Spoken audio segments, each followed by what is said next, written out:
Hai guys, welcome to Teguh Story Channel. Apa kabar sahabat onlineku? Semoga sehat dan bahagia selalu, serta selalu dalam lindungan Allah.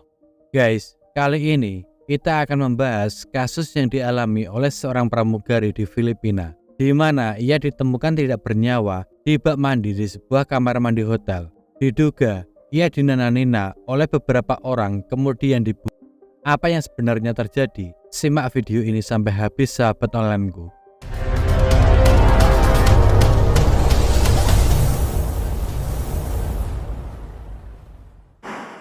Malam tahun baru 2021 adalah malam di mana semua orang merayakan pesta tahun baru bersama teman, sahabat, kekasih, bahkan keluarga. Namun saat itu, pandemi COVID-19 melanda di berbagai negara, termasuk negara kita tercinta ini.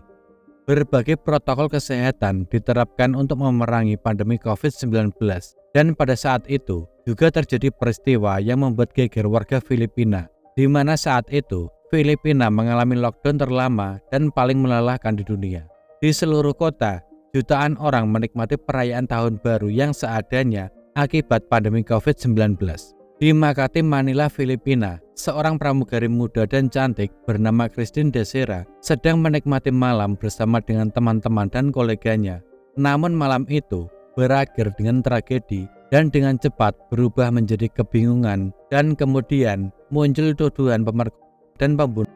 Christine Angelica Desera atau biasa dikenal Christine Desera lahir pada 13 April 1997 di General Santos, salah satu kota paling selatan dan terpadat ke-15 di Filipina. Christine adalah anak kedua dari 4 bersaudara. Ia juga merupakan orang yang cerdas dan menyenangkan. Ia lulus dengan predikat cum laude dengan gelar Bachelor of Arts di bidang seni media dari Universitas Filipina Mindanao di kota Davao.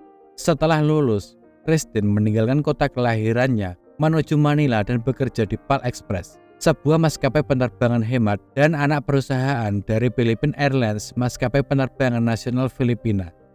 Sebelum menjadi pramugari, perempuan berusia 23 tahun ini juga merupakan seorang model dan penari. Ia kerap mengikuti kontes-kontes, termasuk pernah menjadi finalis di Mutiang Davao pada 2019. Kemudian di tahun 2019, perempuan cantik itu pindah ke Manila untuk bekerja sebagai pramugari di PAL Express. Dan menurut ibunya yang bernama Sharon, Christine mempunyai mimpi untuk membawa keluarganya berkeliling dunia. Namun semua mimpinya harus sirna setelah peristiwa 31 Desember 2020 yang membuat dirinya kehilangan nyawanya. Malam itu, Christine meminta izin kepada ibunya untuk merayakan tahun baru bersama teman-temannya. Ia dan 11 orang temannya yang diketahui semuanya laki-laki kemudian menuju City Garden Hotel, sebuah hotel modern di jantung kota Makati. Ada 5 pria yang disebut menyewa kamar hotel, yaitu Romel Galindo, Ray English, Louis de Lima, John Paul de la Serna, dan Clark Rapinan. John Paul de la Serna check-in pertama jam 11 siang, diikuti Christine Desera siang harinya, dan disusul teman-teman lainnya. Romel Galindo juga mengundang Gregorio de Guzman, Valentino Rosales, Mark Anthony Rosales, Jamir Jonanan, dan Edward Madrid. Ada pula John Paul Halili yang kabarnya adalah manajer hotel, turut bergabung dengan mereka malam itu. Diketahui mereka check-in di 2 kamar hotel yang berbeda, yakni kamar 2209 dan 2207. Sehingga pada saat itu, Christine harus berpindah-pindah dari kamar 2209 ke kamar 2207 agar bisa merayakan pesta malam tahun baru bersama teman-temannya. Dari ke-11 teman Christine tersebut, mereka awalnya tidak saling mengenal, namun mereka beramai-ramai merayakan malam tahun baru bersama dengan Christine. Kemudian di tanggal 1 Januari 2021 tengah malam, Christine menelpon ibunya untuk mengabarkan kalau ia sedang merayakan tahun baru di Hotel Makati. Kemudian, rekaman CCTV menunjukkan Christine tengah mencium seorang pria bertopi sebelum masuk kamar pada pukul 2.52 dini hari. Pria itu diidentifikasi sebagai Valentino Rosales. Lalu pada pukul 3.22 pagi, Christine masih terlihat ngobrol dengan pria lain di kamar yang berdekatan di sisi kanan lorong. Saat itu juga, 2 pria lain berjalan melewati mereka. Selanjutnya, pukul 4.13 subuh, Christine tampak digendong John Paul de la Serna dari kamar 2207 ke kamar 2209. Dan setelah itu, Christine tidak terlihat lagi dalam rekaman CCTV, dan apa yang terjadi selanjutnya tidak ada yang tahu. Mungkin mereka ketiduran, atau entah apa yang terjadi tidak diketahui secara pasti. Keesokan harinya sekitar pukul 10 pagi, salah satu pria yang bernama Romel Galido bangun dari tidurnya, sedangkan teman-teman lainnya masih tertidur. Dan di saat itu, ia melihat Christine berada di bathtub. Ia mengira Christine masih tertidur pulas. Bahkan, ia juga menyelimuti Christine. Siang harinya, ketika yang lain sudah terbangun, Christine tampak belum bangun juga. Romel lantas mengeceknya dan melihat tubuh Christine mulai membiru dan tampak tidak bernafas. Dengan rasa panik, ia bergegas meminta bantuan ke De Guzman dan De La Serna. Mereka lalu meminta bantuan manajemen hotel dan mencoba melakukan CPR, tapi tidak membuahkan hasil.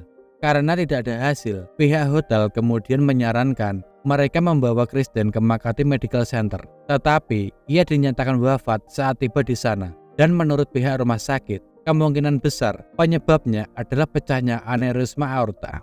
Pihak rumah sakit kemudian melaporkan insiden ini ke pihak kepolisian. Pihak kepolisian pun segera bertindak dengan mendatangi TKP dan memeriksanya. Ketika polisi tiba di TKP, pria-pria dari kamar 2207 itu sudah tidak ada. Sedangkan pria-pria dari kamar 2209 yang merupakan teman Christine dari awal masih ada di sana menemani Christine di rumah sakit. Lalu pada tanggal 2 Januari, dilakukan otopsi terhadap jasad Christine di rumah duka di daerah Kota Pasai pada pukul 9 pagi yang dipimpin oleh petugas mediko legal Mayor Polisi bernama Michael Nick Sarmiento. Dari laporan postmortem oleh mediko legal menyatakan Christine meninggal akibat aneurisma aorta sesuai yang dilaporkan sebelumnya oleh pihak rumah sakit. Laporan juga menyebutkan adanya memar di tangan kanan Christine, paha kanan, lutut, pergelangan kaki, kaki kanan, serta abrasi linier di paha kanannya. Selain itu, tubuh Christine juga sudah dibalsem sebelum dilakukan otopsi. Dikarenakan penyebab dari insiden ini belum diketahui secara pasti, muncul dugaan-dugaan yang timbul dari lebam atau memar yang ditemukan di tubuh Christine. Diduga, Christine dinananina, kemudian ia membela diri atau melawan. Selain itu, juga ditemukan cairan putih di daerah vital Christine. Selain dugaan-dugaan mengenai penyebab wafatnya Christine, ada juga yang mencurigai kalau Christine dicekoki miras dan obat-obatan terlarang. Di tanggal 4 Januari, Kepolisian Nasional Filipina atau PNP mengirim pernyataan terpisah ke media tentang insiden tersebut. Mereka mengatakan sudah menyelesaikan kasus Christine meski ada detail lain yang terlewat dan bertentangan. Kepala PNP Jenderal Dipolcinas menyampaikan mereka telah menangkap 3 tersangka, yaitu John Paul de la Serna, Romel Galido, dan Joel Paul Halili. Keesokan harinya 5 Januari, Kepala Polisi Kota Makati, Harold Depositar, dalam wawancara dengan program Research di CNN Philippines, mengatakan jejak cairan putih tidak ditemukan di tubuh Christine. Itu sebelumnya tidak tercantum di laporan mediko legal. Ia juga mengungkapkan, tersangka ini murni menggunakan kekerasan, tidak ada upaya nananina. Salah satu teman Christine yang bernama Gregorio de Guzman membantah bukan ia pelakunya, dengan mengklaim ia adalah seorang penyuka sesama jenis dan tidak pernah berhubungan dengan wanita. Pada hari itu juga, Kepala Kepolisian Philippines yang bernama Jenderal Dipolcinas memberikan waktu 72 jam kepada para tersangka untuk menyerahkan diri atau mereka akan diburu oleh pihak kepolisian. Kemudian pada tanggal 6 Januari, Kejaksaan Kota Makati memerintahkan pembebasan 3 tersangka yang ditahan dengan alasan polisi perlu menyerahkan hasil analisis DNA, laporan toksikologi, dan pemeriksaan osteopat. Lalu di tanggal 7 Januari, jenazah Christine diterbangkan ke kampung halamannya di General Santos City untuk dilakukan pemakaman pribadi bersama keluarga dan kerabatnya. Di hari yang sama, De La Serna, Rapinan, Galido, dan Rosales menegaskan kembali mereka tidak bersalah dan Christine wafat karena sebab yang alami. Selanjutnya pada tanggal 8 Januari, Kepala Kantor Kepolisian Daerah Ibu Kota Nasional atau NCRPO, Vicente Dano Junior mengatakan ada kemungkinan besar sampel yang diambil dari Christine sudah terkontaminasi akibat pembalseman sebelum otopsi. Sementara itu, orang tua Christine menuntut hasil laporan mediko legal yang menurut mereka tidak akurat. Pada tanggal 10 Januari, Christine dimakamkan di Forest Lake Memorial Park di kota General Santos lebih dari seminggu usai wafatnya. Di lain sisi, Biro Investigasi Nasional atau NBI sudah mengantongi identitas penghuni kamar 2207. Tetapi Menteri Kehakiman Menardo Guevara tidak akan mengungkapkan identitasnya sampai mereka dipanggil pengadilan. Kemudian pada tanggal 12 Januari, Ferdinand Lavin yang merupakan wakil direktur NBA mengungkapkan, selain kamar 2207 dan 2209, mereka juga memeriksa kamar 2009 terkait wafatnya Christine. Kemudian, Guevara menyampaikan sekitar 100 ml urin telah diekstraksi dari jasad Christine yang selanjutnya akan diteliti dan hasil pemeriksaan laboratorium bisa keluar dalam beberapa hari. Dan pada akhirnya, kasus ini terus menggantung, siapa pelakunya belum bisa ditemukan. Lantas, bagaimana perkembangan kasus ini? Kabar terbaru dari kasus ini pun seperti menemukan jalan buntu. Jaksa di Makati, Filipina menolak seluruh tuntutan yang diadukan pihak keluarga korban. Departemen Kehakiman atau DOJ setempat mengumumkan dalam jumpa pers pada Senin 7 Februari menolak pengaduan pelanggaran obat-obatan terlarang, sumpah palsu, menghalangi keadilan, pemalsuan, dan pencemaran nama baik yang diajukan oleh Ibu Christine Sharon dan rekan-rekan. Jaksa juga mengabaikan pengaduan bahwa ada kecerobohan yang mengakibatkan terjadinya pembunuhan. Tidak ada bukti yang mengatakan bahwa responden ceroboh karena gagal membawa perhatian medis segera ke Christine dan hal yang sama menyebabkan Christine wafat. Bukti menunjukkan bahwa responden melakukan CPR segera setelah mengetahui keadaan berbahaya Christine dan mencari bantuan dari lobi hotel. Selama kasus ini berlangsung, jabatan Kepala Polisi Jenderal Harold Depositar dicopot karena dianggap lambat dan banyaknya kesalahan dalam proses penyelidikan kasus ini. Pada 14 Maret 2021, ke-11 orang itu menghadapi dakwaan serius. Biro Investigasi Nasional Filipina atau NBI telah mengajukan tuntutan pidana terhadap 11 orang yang terlibat dalam wafatnya Christine.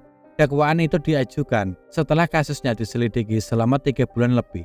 Di dalamnya, Mark Anthony Rosales dan Romel Galindo, dua teman yang hadir di sebuah pesta dengan Christine sebelum wafatnya, didakwa melanggar bagian 3 dari obat-obatan terlarang dan Undang-Undang Bahaya 2002. Keduanya juga dituduh menyelundupkan obat terlarang di pesta itu. Rosales juga dituduh mengenalkan obat terlarang kepada teman-temannya. Selain itu, setiap orang yang hadir di pesta, termasuk Romel Galindo, John Paul de la Serna, dan Mark Anthony, dan pengacara mereka Neptali Maroto, dituduh menghalangi keadilan. Orang-orang ini dikatakan telah memberikan informasi palsu atau dibuat-buat untuk menipu atau mencegah penegak hukum menemukan pelaku sebenarnya. Sisanya dituduh nekat mengabaikan kondisi Christine yang mengakibatkan Christine wafat. Setelah menguji toksin pada tubuh Christine, NBI menemukan obat yang digunakan untuk mengobati hipertensi. Hasil ini tidak sesuai dengan laporan autopsi Kepolisian Nasional Filipina atau PNP yang dibuat sebelumnya.